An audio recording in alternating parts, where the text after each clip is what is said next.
I want you to go back to what you were talking about in L.A., what your liberal friends asking you. That's a good topic you brought up because I always feel that the beginning of my downfall with the fear just wasn't the pandemic.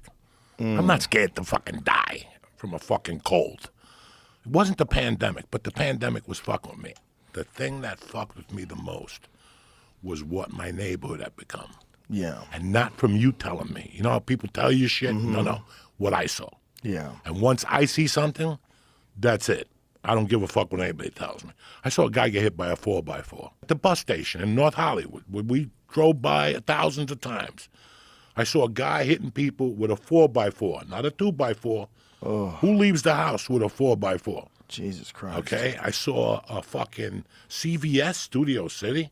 I saw a white guy and an African-American hooker fighting at CVS at 10 in the morning in Studio City. I've been going to that fucking thing for 5 years, that CVS. That's where I got all my prescriptions and shit. I saw like 3 or 4 things. Then I had the glass door in my house. So I kept feeling that they were going to kick the front door in. So I went right to the Armenian, and I'm like, dog, I need a gun. We ain't got time to stand on line in Burbank. And he brought me like a fucking 45 with a bazooka and shit. And I gave him like $2,000. I go, don't come back without a gun. Wow. This motherfucker came back 3 days later with like a fucking AR-15 in a suitcase with a violin. I'm like, oh my God. So now one thing I don't like, I do not like weapons. I'll shoot you, but I don't want to have a weapon. I can't have a weapon. You don't want to have a weapon, right? You don't want to feel that you need to have a weapon, though. No. You're worried I that don't just ever want the to feel energy like of it. Yeah, you don't want to feel like it. I messed around with weapons for years. You know, I got in trouble with a weapon, and I always said that when I put weapons on, I met more people that had weapons on. Do you follow what I'm saying to you? When I was a civilian hugging people, I never felt a weapon. But when I put a weapon on in '86, for 3 years after I got arrested, most people I dealt with had a weapon, so I considered it a magnet. For me, in my mind, it felt like a magnet of fucking bad shit. Those 2 guns I had in the house, it didn't feel right with me. You weren't going to bust into my house and, hurt my daughter or my wife. But having those 2 weapons in the house did not feel good with California has very creepy laws when it comes to that, too. I didn't give a fuck about the laws. I will get rid of that gun before the cops even get there. Trust me, I had 10 neighbors that were cool as shit.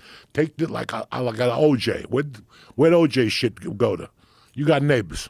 Yeah. You got neighbors. I killed the bitch, hide the fucking shirt, whatever. I just didn't like it. I didn't like having that weapon. I didn't like having a 45 in my car. Yeah. And then on the day I flew back here, I'll never forget that I had that. I gave him back the AR, and I had the 9mm, the 45. And the people called me, and they're like, are you bringing a weapon with you on the plane? Because I flew on a private plane. During COVID, I had the cats and shit, So I go, yeah, I'm going to bring the gun with me. And that night, I said, no. And I gave it to Brett. I called him next month. I go, come pick up this fucking 45 from me. He still has it. He's holding it for me. I don't want it. That's how, I didn't like that fear. Yeah. When I saw Latin Kings spray paint on my daughter's school, Colfax Elementary, same school Bert sent his kids, that wasn't good. I just saw a lot of shit up there that I would never saw in the Valley. You see it in Hollywood, shit like that. So that's good that you brought that up because I forgot how scary it was. He is at that point. Yeah. And you're like, what do you mean? Dog, listen, let's get something straight. You're going to hear this from me one fucking time. I was born a nice kid. Somewhere along the line, I lost my fucking way. Somewhere along the line, when you suffer a traumatic experience when you're a young man, you stay stuck for a few years. Or a young woman, you stay stuck. That's why women become, they become, what is that word?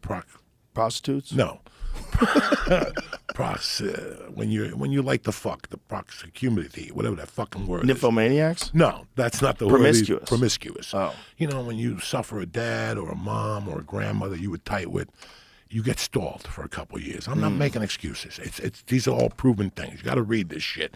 You just don't grow until the reality comes to you of what happened. You're still in shock when your mom dies or your father dies. And somewhere along the line, I went off the rails. And I'm sorry for that.